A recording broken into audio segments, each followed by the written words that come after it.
Hi YouTube! RK9 Cosplay back with another video. I apologize for using non-script background again, but the lighting was weird outside and we'll just use this. It's plain. Plain can be good. I got a request on my last video from Arion Gaming. Go check him out. He's got lots of geeky stuff for you to see. So this question was about my Deadpool suit, especially like the holsters and stuff, but I figured I'll just go over the whole costume, head to toe. I might just put time codes in the description box. Hopefully I can still do that, so that you can kind of jump to the section you might need, or just watch the whole thing. I'm not going to tell you what to do. I make all my costumes from scratch, so if there's ever anything you want to see like this, just let me know, because chances are I probably made it myself. Anyway, so we will start with the mask. This is she. That's a foot. This is she. Now the whole suit... loose thread. The whole suit is made out of spandex material. The black is lycra. Lycra is spandex, just under a trademark name. It's really what they use for bathing suits and stuff. So essentially the same thing. They have a four-way stretch. Now what that is your fabric stretches this way and this way. A two-way stretch fabric, some people refer to it incorrectly, but a two-way stretch, it only stretches one way. Have an example of two-way stretch. So this one, super bright green. It's a computer can't even pick this up. Okay, so it stretches like crazy this way, and then nothing this way. That's as much give as you can get out of that. Now you can absolutely make a suit out of that, but I wouldn't recommend it. Just don't give yourself the headache. So instead go for that four-way stretch. Again, stretches one direction, two, back and forth, and then four directions because we can't have too many directions. Mask itself I made by kind of roughly pinning fabric on my face because that wasn't dangerous. I wanted two seams. Come straight down. I wanted them directly between my eyes. So I got a piece just a little bit wider than that. Got a couple more pieces to wrap around the back, and then just started pinning and fitting and pinning and fitting. I figured out the diamond shape I wanted that kind of fit with my eyes, even though it doesn't matter because it's under a mask, but whatever. Now because I'm doing Lady Deadpool, I have an opening at the back. This is for the ponytail. So my hair sticks out, and then I add hair to that because my hair, it's fairly fine. Doesn't give a lot of volume, at least when it's straightened like this. So this is for the ladies. I mean, you know what? This could be for the dudes too. I mean, cosplay can be. It's all about exaggeration, right? Bam, look at this. Way more hair than that's mine. Way more hair than I just had. Just clips right into my hair, then it's done. I'd recommend a drawstring ponytail. Those are fantastic. I have one, but not for Deadpool or anything. And back to the mask, the eye holes. People ask me how I made these, usually in person, because they're like, can you see? And I'm like, barely. I can see well enough, but I can't see like from here down. I have a little story about a poor 2-year-old who succumbed to my knee. Put it in the next video. The eyes are made out of an athletic mesh, and I have it right here. Getting it in white would be great, but I had it in black, so I thought I'd try something. So this is the mesh, and you can see how there's tiny holes in there. You can see me through that, so that's about the visibility. I mean, when it's close to your eyeball, it's a lot better, obviously, but you can see through that. So what I did, I took acrylic paint in white, and I just painted it coat after coat after coat after coat.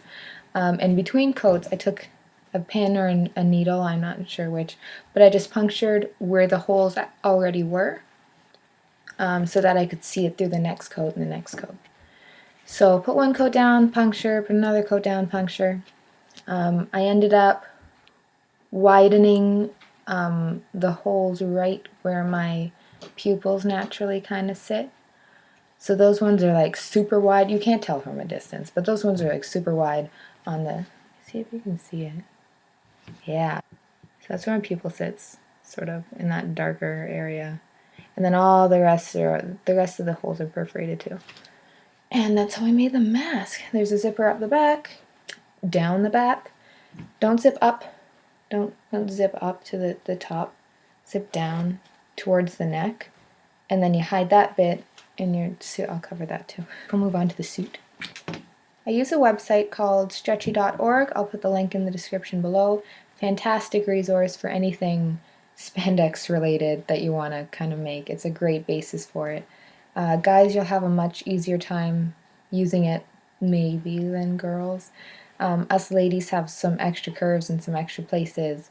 Ladies, if you're using it, just kind of do what the guy tells you to do and then smooth things out and kind of like adjust around to the other side for you'll see when you work on it. If you have any questions, just ask me. This is the suit. Mine has a little extra design bit. If you've seen my Deadpool suit, you probably can pick out what it is. The reason I did that was because all the red was scrap fabric.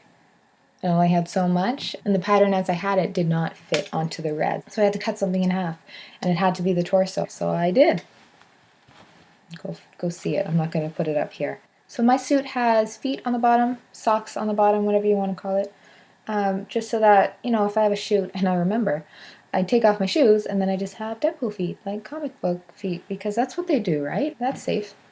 It's Deadpool, he can do whatever he wants. Zipper on the back. Let me tell you a thing or two about zippers. Do not use dress zippers in your bodysuit costumes. Kind of learned that the hard way. It was unfortunate. It got fixed, but I gotta change it. I'm just gonna change it out. The material's a lot stiffer. Not this one, but the material I was using was a lot stiffer on one costume, and the zipper, like the metal teeth in the middle, just didn't want to do their job anymore. And an invisible zipper became a completely unusable zipper. There's no point to it. Just get a zipper in the same color as your fabric and use that. This is a standard YKK zipper, just regular, good and strong and sturdy, and it'll last you. This goes all the way down the back, so it's easy to get into and out of, and you don't notice the zipper at all. Something I found though, because when you use that site, stretchy.org, he's going to tell you to scale your costume, and when you scale it, it gives it just a little bit of a better fit, so the material stretches over your body instead of just fitting to your body. You don't get all those really awful wrinkles and stuff everywhere. I scale my costumes, I believe 87.5%. I can't remember if that's what he suggests on the stretchy.org website, but it's a good amount. It's a very comfortable fit with a nice smooth kind of finish. When you scale your bodysuit and then you add the zipper at the back, you're going to have to stretch it the amount it's been scaled. Just go from midpoints. So pin the beginning and the end, pin the middle, stretch that, pin the middle, stretch that, and keep going that way. I always try it on when I do that because I notice, I mean in this one you can kind of even see it doing it here. Yeah. This right there. This one I didn't try it on. I'm sure I tried it on. I didn't readjust, so I get a little lump on the back. There's a couple there. And it's fine, but I mean, I noticed when I did my silk, I did stretch it a little farther than it was supposed to go, so that it would be smooth, no bumps on the back. With silk, I managed to get away with a zipper from my neck to mid-back, so about there on my back, which is awesome because my hair covers it, and people always ask me like, oh my gosh, where's your zipper? How do you get into the suit? Like, it's magic. Now the neck of the suit, I made the same height as the neck of the mask. You can kind of tell there. So the mask just gets tucked right into the suit, and I pull that up. And if they shift a little, you can't really notice, so it just blends perfectly. Now the way I patterned the details on the costume, I had a purple Catwoman suit already made, and I put that on because it's nice and plain, and then I just pinned the patterns I wanted for Deadpool and copied them onto my paper pattern, and then cut those pieces out to make Deadpool. So I didn't cut up any bodysuits or anything. But you can absolutely do that as well. It is great to have a base bodysuit if you have the time. Make that, and then you can pattern other stuff off of it, especially stuff like this, where it's like puzzle pieces. And it's okay to draw it, but it's a really good idea to have it in 3D on your body, ready to go. Anything else about the suit? Oh, the hands. The gloves are gloves. These are also covered on stretchy.org. That guy is amazing. Thank you so much if you're watching this. And he has video tutorials too. So helpful. So the gloves are made using his sort of guidelines for it. There's no fourchettes, that's what they're called. There's no fourchettes in them, but there is an opening right here. So when I have the suit on, I'll show you how it fits. My hand can come out right there. I made sure the black wrist line was close enough to my hand that I can slip this in and out. So this does open, but I just kind of fold it over and nobody notices, and it's fine. It's all one piece. I think that's it for the suit. I think. Moving on. Weapons! Deadpool has those. Okay, so these are my guns. These I got from, if you're in Canada, I guess.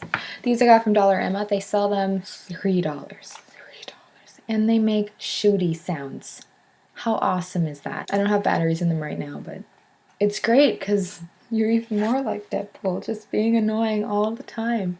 When they're about to die, though, those shooting sounds will just happen and they won't stop. So when you're sitting in the middle of a Tim Hortons with your mask off and your friend in casual cosplay, it's an experience.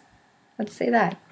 So $3 Dollarama. They come in tan, like a sand military tan color, and black. It's hard to find them in black. I managed to find 2 in black, and it was amazing because I didn't have to spray paint it. I didn't have to do anything to it. I added tape to them off a suggestion from my dad, just to make them appear less threatening, I suppose, in public space. I mean, they still do have the orange tip, so that's great. It kind of clashes with my pink Lana dress when I use them, but whatever.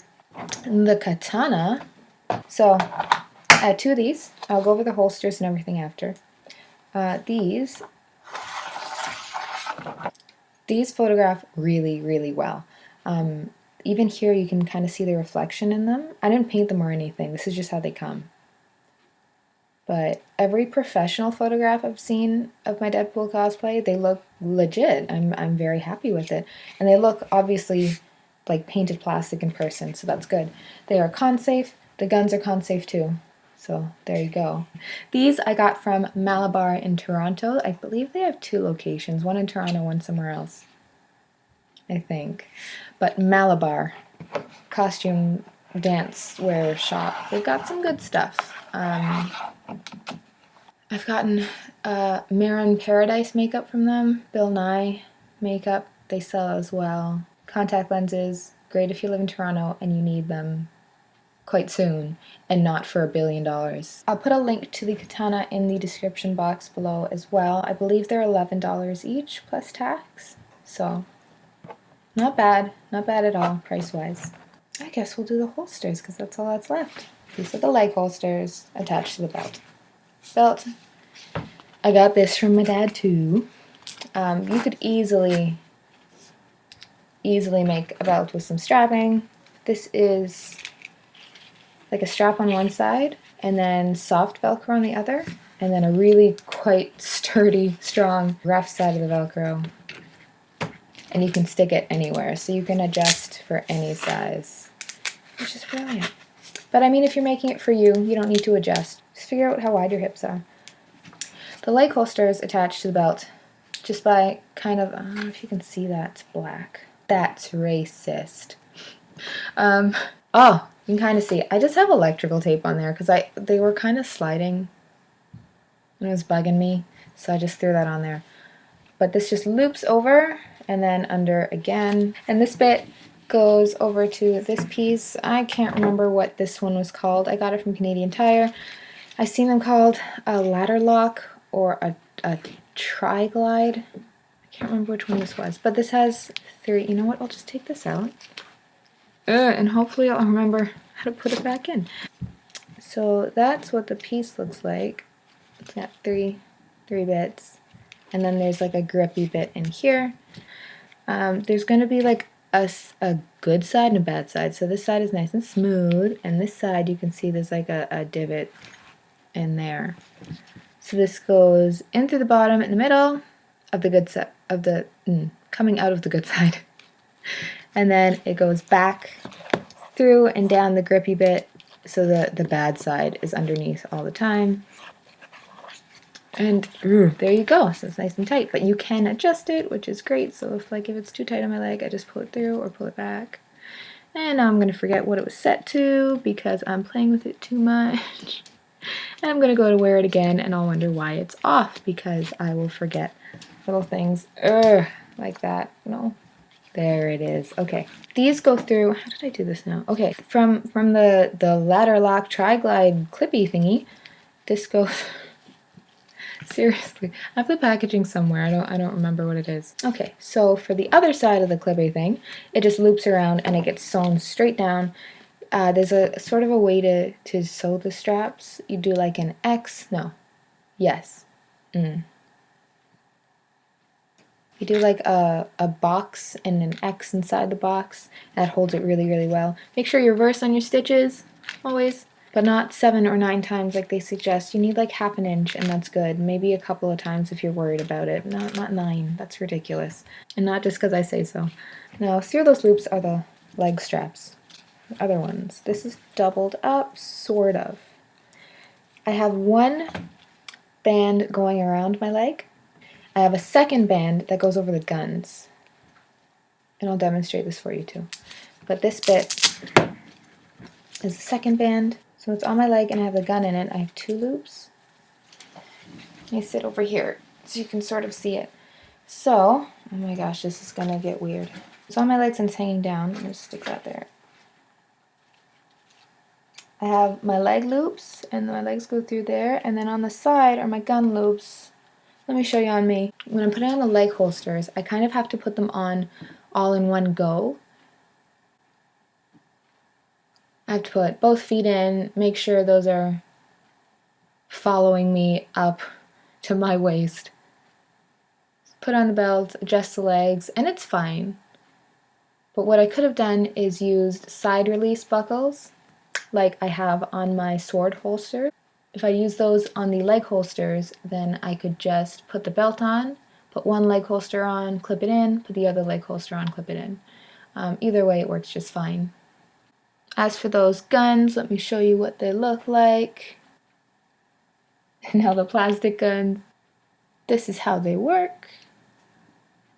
I just kind of chose 2 spots on the gun to thread the straps around so that they stay on my leg. And they come up real easily. Now, there is a downside to using Velcro, of course, with any fabric, because I don't have the patience to take my gloves on and off and on and off every time. This does tend to happen. You can see there's, ooh, that is burning out. Okay, there's some pilling on here. Yeah, and that's happening to all the fingers. You can't really notice it. So, And at least the glove I could just take off and make another one and sew it back on if I really wanted to, but I really don't want to. Unfortunately, it happened in the legs before I was able to stop it, so in kind of like the upper thigh area, I have some pilling there too. I've sort of fixed it now, and what I did was, you know, when I burn the ends of the straps, because you want to burn the ends of these so they don't fray, and you don't have to sew them, which is great. What I could have done when I burned them was put them on like a really cool surface, like glass or metal, and press them on there while they were cooling to really smooth them out. But even then I could have some sharp edges, so what I did instead was I took some hot glue, and because the hot glue gun has that metal bit at the end, or at least the older ones do, the new ones are all fancy, I took that metal bit and I kept smoothing it as I was gluing it, and now it's pretty darn smooth there. But I wish I'd caught that sooner. I mean, I did, but I didn't do anything about it sooner. I wish I'd done something about it sooner. One last thing for the belt and leg holsters, these pouches.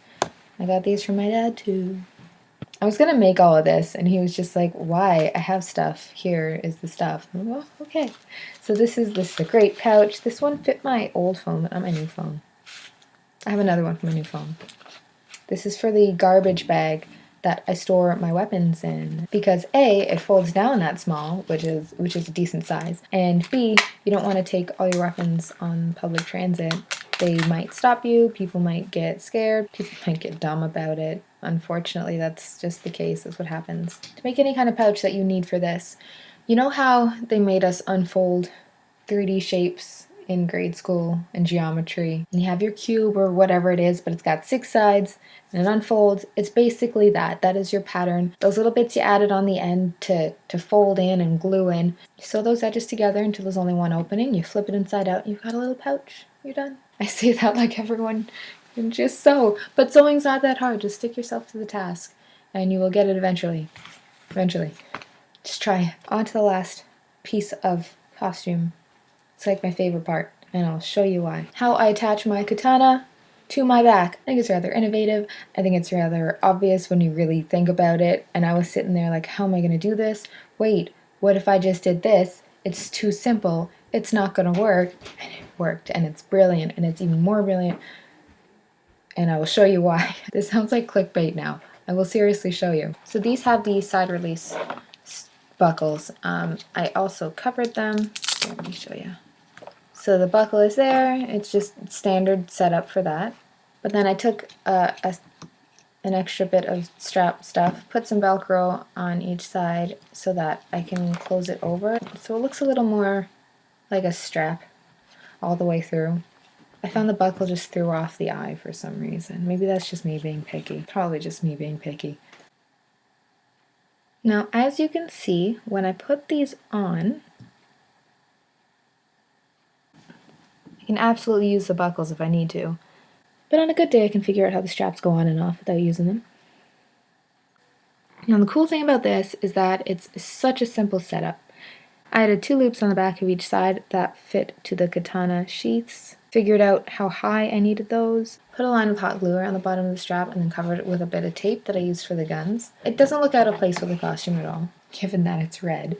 But that just helps prevent them from slipping all the way down your katana sheath, because that wouldn't be fun. It's duct tape at the top just because I move around so much as Deadpool, and they were like still somehow shifting upwards, so that's why they're taped at the top as well. Essentially, it's a figure 8. The strap goes over one shoulder, across the back, under the other arm, over that shoulder, across the back, under the first arm, and it loops up. That's it. That's your whole setup. Cool thing about this, and that favorite part of the costume I was talking about, is that they can fold flat. So when you're walking through the convention, the aisles are getting kind of packed. All you have to do is drop your shoulders back and your swords fold away. How awesome is that? By all means, reach back there and shut them yourself. They're not going to hold the swords completely stationary against your back in the sense of, you know, if Deadpool had butterfly wings, I'm sure they would be katana, and that's kind of what it looks like, and that's how they move. But that can really add to the cartoony aspect of Deadpool, so that's kind of cool. I do have a little story about something that happened with these. Maybe I'll put that in another video too, with the 2-year-old story. Oh my god, that poor kid, he was so cute. So I think that covers everything, at least of the stuff that I have. If there's anything I missed, if you have any requests for topics or questions for me, ask them in the comments below, like Arion Gaming did. It's as easy as that. But for now, I will leave you, because it kind of feels like I'm going to lose my voice. So like and subscribe and all that good stuff, and you will see me next time. So bye, YouTube.